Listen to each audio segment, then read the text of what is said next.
Assalamualaikum warahmatullahi wabarakatuh. Waalaikumsalam warahmatullahi wabarakatuh. Selamat siang anak-anak semuanya. Siang. Gimana kabarnya nih di siang hari ini? Udah masih pada semangat? Apa dari pagi belum makan atau gimana nih? Belum. Di sini kita langsung makan bareng aja kali ya. Baik. Oke, mungkin karena ini kan juga kelas pertama Bapak, nih Bapak kan juga belum kenal sama kalian. Jadi mungkin Bapak mau kenalin diri dulu nih. Kenalkan nama Bapak Aprizal di Gunawan Malam. Mungkin anak-anak semua bisa panggil Bapak Rizal aja kali ya. Oke. Oke, nanti coba anak-anak semua dicek dong temennya lengkap gak nih kira-kira di kelas hari ini?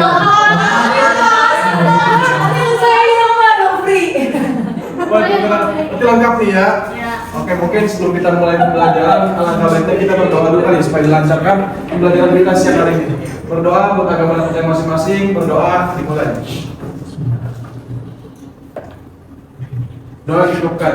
Oke, anak-anak semuanya mungkin kalau udah melihat ke slide dari PowerPoint ini udah tahu lah ya kita akan bahas tentang apa nih buat di materi kali ini. Betul banget dong, kita bakal bahas persediaan di kelas Bapak pada siang hari ini. Mungkin Bapak next saja kali ya.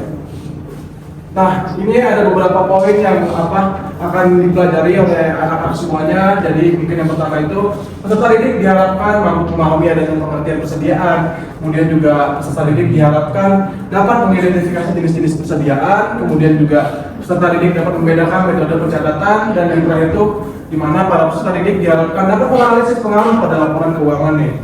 Oke, mungkin Bapak lanjut dulu ya. Nah, ide di awal kayaknya mana pada gimana? Biar semangat kali ya kita. Ice tea. Nah, ini ada nih gimana sih cara mainnya nih? Jadi Bapak jelasin dulu. Yang pertama itu Bapak nih akan menyediakan bagian pensil potongan-potongan dari sebuah foto. Kartun ya, Pak? Kartun dan Kartun. foto kartun dan tokoh-tokoh lah ini agak ini. Kedua kali peserta didik yang ingin menjawab nanti mungkin angkat tangannya dulu biar Bapak pilih lalu menyampaikan jawabannya dan kemudian ketika Bapak pilih Bapak akan mempersilahkan kalian nih untuk menjawab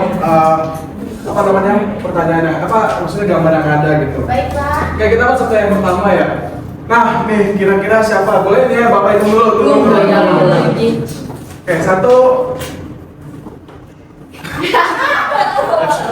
Kan dia kelihatan semua ini Bapak fokusin dulu gitu. Satu, dua, tiga.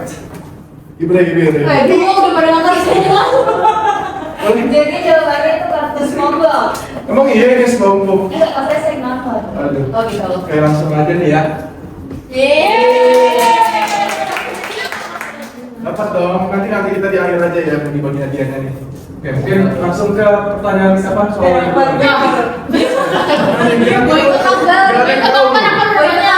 Tahu Pak.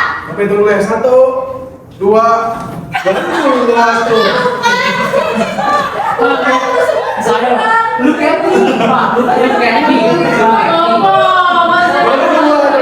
Satu sampai tiga. Oke, satu, dua, tiga. Bukan boleh?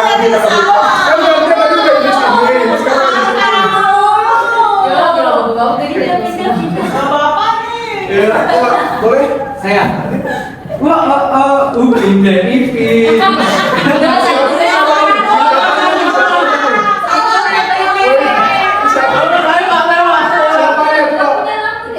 Ini upinnya atau ipinnya coba? Kembaran. Kan Ipin. Oke, dikunci aja jawabannya. Kita cek sama-sama nih. Yeay. Masih ada lagi tidak ya kira-kira? Masih Pak. Ini masih ada satu lagi. Priuk. Saya kan pernah nonton ini. Saya Pak. Ini bukan. Bapak hitung ya, satu, dua, baru dua loh. Kayak gitu kan. Satu, dua, tiga. Oleh Nazara. Peppa Pig. Siapa? Oke. Betul banget sih. Oke, mungkin masih ada nggak ya kira-kira? Habis. Ya, langsung ke poin pertama nih, persediaan. Jadi mungkin Bapak lanjut. Yang poin pertama itu ada pengertian persediaan, di mana persediaan itu apa sih? Persediaan itu adalah aset yang dimiliki oleh perusahaan untuk dijual kembali dalam kegiatan usaha normal, di mana digunakan dalam proses produksi, kemudian juga dapat berupa bahan dan juga perlengkapan yang akan dipakai dalam proses produksi maupun pemberian jasa. Jadi itulah namanya persediaan yang biasanya dimiliki baik oleh perusahaan jasa maupun perusahaan dagang. Nah ini akan lanjut ke berikutnya, yaitu itu ada jenis-jenis persediaan. Jadi persediaan terbagi jadi dua. Ada persediaan di perusahaan dagang dan juga persediaan di perusahaan manufaktur. Kalau kita lihat apa sih perusahaan di persediaan di perusahaan dagang itu? Itu adalah barang yang biasa dibeli oleh para perusahaan dengan tujuan untuk dijual kembali kepada konsumen tanpa diproses atau diolah lebih lanjut. Jadi kayak apa ya, persediaan yang ada di barang dagang itu contohnya ada pakaian, sembako, alat elektronik, obat-obatan dan juga barang untuk rumah tangga. Nah ini kan nggak mungkin diolah lagi ya kayak pakaian karena kan udah bahan jadi ya udah dari perusahaan dagang ini tinggal menjual kepada para konsumennya. Kemudian ada lagi perusahaan manufaktur. Perusahaan manufaktur itu adalah perusahaan yang kegiatan utamanya mengolah bahan baku dari raw material dari barang jadi yaitu finished goods, mana melalui suatu proses produksi kemudian menjual hasil produksinya tersebut kepada konsumen ataupun distributor. Seperti contohnya logam, plastik, komponen lainnya menjadi sebuah mobil atau motor, kemudian tepung terigu, bumbu menjadi mie instan. Jadi itulah namanya perusahaan manufaktur, di mana mereka tidak langsung menjual barang yang ada, tapi diolah dulu menjadi barang jadi yang dengan nilai jual lebih tinggi. Mungkin Bapak lanjut. Nah, di sini ada dua metode pencatatan dari persediaan. Itu ada metode perpetual dan juga metode periodik. Di mana metode perpetual itu adalah setiap mutasi persediaan, baik yang pembelian maupun juga penjualan, itu akan dicatat secara terus-menerus pada kartu persediaan sehingga saldo persediaan selalu menunjukkan nilai terkini atau bisa dibilang real time. Jadi akan dicatat di saat itu juga. Kemudian ada metode periodik di mana persediaan ini tidak dicatat dalam satu persatu nilai persediaan. Karena harga pokok penjualan baru diketahui pada akhir periode melalui perhitungan fisik ataupun stock of trade. Jadi pencatatan itu di akhir periode. Nah, di sini ada perbandingan metode pencatatan persediaan nih. Yang pertama ada metode perpetual dan juga metode periodik. Kita lihat dari aspek pertamanya yaitu pencatatan mutasi. Di mana ketika metode perpetual ini kita lihat bahwa pencatatan mutasi itu dicatat setiap adanya transaksi pembelian ataupun penjualan. Lain dengan metode periodik di mana tidak dicatat per transaksi ataupun setiap adanya penjualan atau pembelian, tapi dilakukannya itu ketika hanya total pembelian gitu. Kemudian ada perhitungan HPP-nya. Kalau kita lihat metode perpetual itu akan otomatis terhitung setiap kali terjadinya ada penjualan. Sedangkan kalau kita lihat metode periodik itu dihitung sekaligus pada akhir periode saja. Kemudian dari segi aspek stock of name-nya, kalau kita lihat metode perpetual itu dilakukan sebagai alat kontrol untuk cross check. Sedangkan kalau metode periodik ini lagi-lagi wajib dilakukan untuk menentukan sebuah nilai persediaannya. Nah, ketika dari aspek yang digunakannya, kalau metode perpetual ini cocok dengan barang jenis beragam dan nilai juga per unitnya tinggi. Sedangkan kalau metode periodik itu barangnya volume tinggi dengan nilai per unit yang lebih kecil. Nah, di sini ada dampak dari kesalahan pencatatan persediaan akhir. Ada persediaan akhir understate dan juga persediaan akhir overstate. Understate itu jadi nilai persediaan itu lebih kecil daripada nilai persediaan awalnya. Nah, ini dampaknya adalah sebuah HPP itu akan naik, namun akan menuruni laba kotor dan juga laba bersihnya, sehingga total hasil dari akhir persediaannya pun juga akan turun. Sedangkan kalau di persediaan akhirnya itu overstate atau lebih tinggi, itu akan menghasilkan HPP-nya itu yang nilainya lebih turun, tapi dapat meningkatkan sebuah laba kotor dan juga laba bersih, sehingga pada akhirnya akan meningkatkan juga total aset ataupun persediaannya. Nah, ini ada pengaruh persediaan terhadap laporan keuangan. Kalau kita lihat dari alurnya, kemudian persediaan awal ditambah dengan pembelian, kemudian dikurangi dengan persediaan akhir, itu akan menghasilkan sebuah HPP ataupun harga pokok penjualan, mana akan lagi diteruskan menjadi laba kotor, dan nanti di laba kotor akan ada lagi operasionalan jadi laba bersih.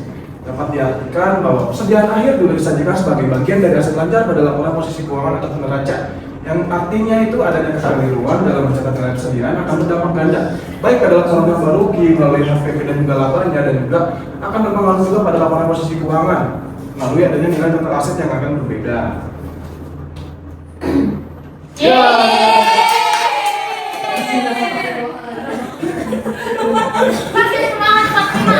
Oke, langsung selamat, semangat untuk sesi slide ini.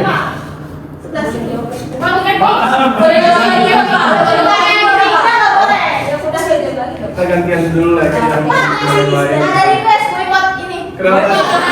Yang penting jangan nakbar. Iya. Kita langsung masuk aja ya ke soal pertama nih di quiz time-nya. Kalau tadi kan udah menyimak apa namanya materi pastinya paham dong dengan soal-soal yang ada. Jadi ini pertanyaan yang pertama. Persediaan yang dimiliki perusahaan dengan tujuan untuk dijual kembali dalam kegiatan usaha normal disebut. Tar dulu dong.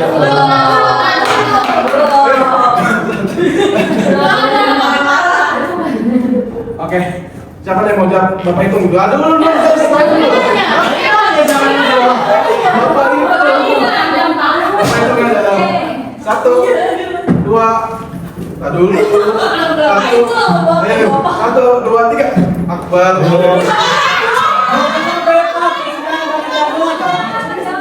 Ini objektif. Mereka aviasi guys, Beta presiden barang dagang. Apa jawaban B? Yakin? Yakin 100%. Oke, kita cek sama-sama ya. Jawabannya adalah B. ini pakai kelihatan. Oke, kita lanjut. Ini gue udah nih, Kita lanjut. Kita masih ada pertanyaan lagi nih. Kita pertanyaan yang kedua. Nah, berikut ini yang termasuk jenis persediaan pada perusahaan manufaktur adalah 1, 2, 3. Oke, lanjut boleh. Wih, apa? Boleh. Persediaan bahan baku karena proses dan lain-lain. Yakin nih? Yakin banget. Oke, kita cek sama-sama aja ya. Betul. Oke, kira-kira masih ada nggak ya? Apa soal Ada, masih ada saya. Masih ada lagi. yang tadi? Ya, terus? Ya. Oh ini ada satu soal esai ini. Pertanyaan itu jelaskan bahwa jenis persediaan menurut pemahaman kalian berdasarkan minimal 2 faktor persediaan yang terdapat pada perusahaan dagang. Oke, Bapak hitung dulu ya. 1, 2, 3. Oke, mulai. Oke, terima kasih Bapak. Pertanyaannya jadi menurut saya pengertian persediaan itu adalah barang yang dimiliki perusahaan dan nantinya itu akan dijual lagi. Contohnya itu seperti baju-baju di pasar, seperti Indomie, terus ada jam tangan dan alat elektronik lainnya, Pak. Oke, gitu ya. Kita cek nih jawabannya nih, benar atau enggak. Oke. Oke, kira-kira masih ada lagi nggak nih? Ada, Pak. Ya, udah nggak ada. Nah, untuk kesimpulan ini biar Bapak aja yang Akhirnya kurang. Singkat waktu aja. Bapak ada agenda lain soalnya.